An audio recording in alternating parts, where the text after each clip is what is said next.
नमस्कार, मी संजय भोकरे. आपण पाहताय जनप्रवास लाईव्ह. दिल्लीत राजकीय घडामोडी जोरदारपणे सुरू आहेत. वेग आलाय म्हणालाही हरकत नाही.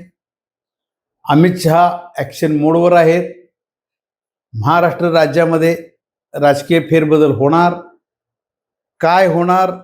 एकनाथ शिंदेंच्या मुलाला मंत्रिपद मिळणार का? या सगळ्यावर विश्लेषण करायचं आहे.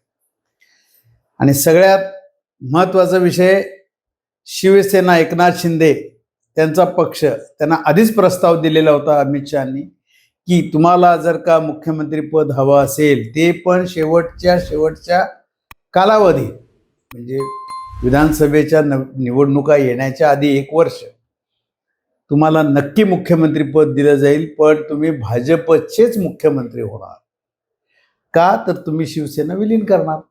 तर त्याला आता एकनाथ शिंदेंच्या मंत्र्यांचा, आमदारांचा, बऱ्यापैकी काही जणांचा भाजपमध्ये पक्ष विलीन करायला पाठिंबा आहे.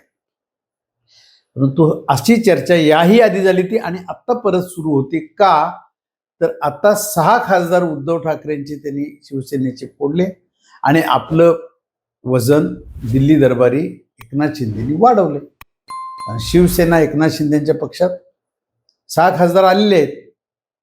त्यामुळे यांचं 13 खासदार झाले ना. आता यांचे 7 खासदार होते, 6 खासदार आले, 13 खासदार झाले. आणि आता 13 खासदार झाल्यामुळं आता एकनाथ शिंदे पक्ष विलीन करायच्या मनस्थितीत नाही. आता आपलाच पक्ष हा राहणार. कारण अमित शहानी सुद्धा नुकताच एक कोल्हापूर जिल्ह्यात महाराष्ट्रामध्ये कार्यक्रम झाला. अंबाबाई देवालयाच्या निमित्तानं तिथं त्यांनी तो कार्यक्रम घेतला आणि त्या तेथील भाषणामध्ये स्पष्ट सांगितले की आता एकनाथ शिंदेंची शिवसेना एक राहिलेली आहे. त्यांनी उद्धव ठाकरेंची शिवसेनेचं डिग्रेडेशन केलं. म्हणजे आता एकनाथ शिंदेंची शिवसेना एक आहे असं त्यांनी बोलून दाखवलं.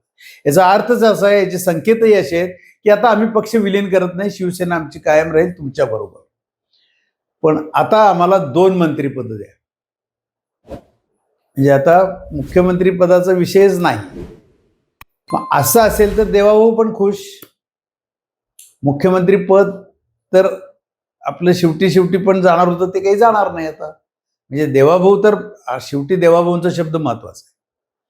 भारतीय जनता पक्षाचे वरिष्ठ नेते देवाभाऊंना विचारल्याशिवाय कुठलाच निर्णय राज्यामध्ये राजकीय घडामोडी ज्या होतात त्याच्यात बदल करत नाहीत. पण अमित शहा हे निश्चितपणानं काय वेळेला त्यांच्या मनात येईल तेच राबवतात राजकारण जे आहे ते. आता खरी फॅक्ट अशी आहे की अमित शहा जे बोलतील तेच होणार महाराष्ट्रामध्ये, अशी अवस्था आहे. पंतप्रधान जास्त लक्ष घालत नाहीये.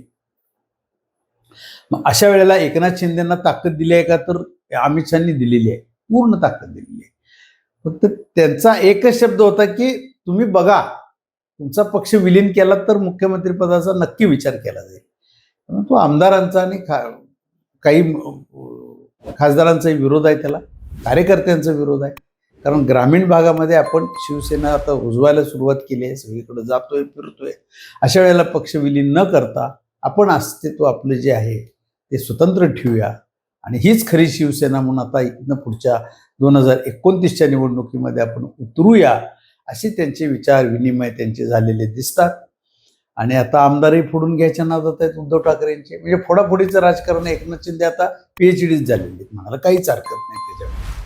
कसं फोडाफोडी करायचं ते शिकून, म्हणजे त्यांच्याकडनं आता शिकून घेतलं पाहिजे बाकीच्यांनी, भारतीय जनता पक्षाच्या नेत्यांनी. अशी अवस्था आहे. असं भारतीय जनता पक्षानं त्याला पहिला सांगितलं, परंतु ते ऐकून घेतलं आणि ते पार पुढे गेले जातात. आणि त्यांनी स्वतःचं वजन मात्र आता दिल्ली दरबारी वाढवलेलं आहे. पंतप्रधानही त्यांच्या पाठीशी आहेत.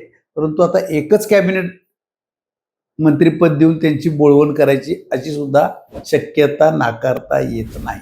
मग अशा वेळेला एकनाथ शिंदेंच्या पक्षामध्ये परत परिवारवाद येणार का? मुलालाच मंत्रिपद दिलं तर टीका होणार का? या सुद्धा शंका आहेत. मग अनेक राज्यमंत्रीपद द्या. आधी एक आहेच, म्हणजे 2 राज्यमंत्री, 1 कॅबिनेट मंत्रिपद, मग एक मुलाला 1 मंत्रिपद दिलं, तिथपर्यंत ठीक होईल, असं एक मतप्रवाह त्यांच्यामध्ये आहे. मग उदय सामंत वगैरे सिनियर त्यांच्यातले मंत्री आहेत, त्यांची इच्छा श्रीकांत शिंदे मंत्री व्हावीत अशीच असणार आहे. आणि अशा पद्धतीनं हे राजकारण आहे. पण अमित शहाने एकनाथ शिंदेना ताकद दिलेली आहे आणि ताकद जरी दिली तरी ते पहिला आपल्या पक्षाचं बघणार, भारतीय जनता पक्षाचं बघणार आणि देवाभाऊंचा सुद्धा याच्यामध्ये विचार घेतल्याशिवाय निर्णय होणार नाही. अशी अवस्था आता दिल्लीत आहे. बघूया, एक मंत्रिपद मिळते का 2 मंत्रिपद मिळते. एकच मंत्रिपद मिळालं तर एकनाथ शिंदे आपल्या मुलाला देतात मंत्रिपद का आणि कोणाला देतात हे बघण्यासारखं राजकारण असेल, कारण त्याच्यानंतर त्याच्यावर आपल्याला विश्लेषण करावं लागेल. आज इथंच थांबू, उद्या पुढच्या भागात.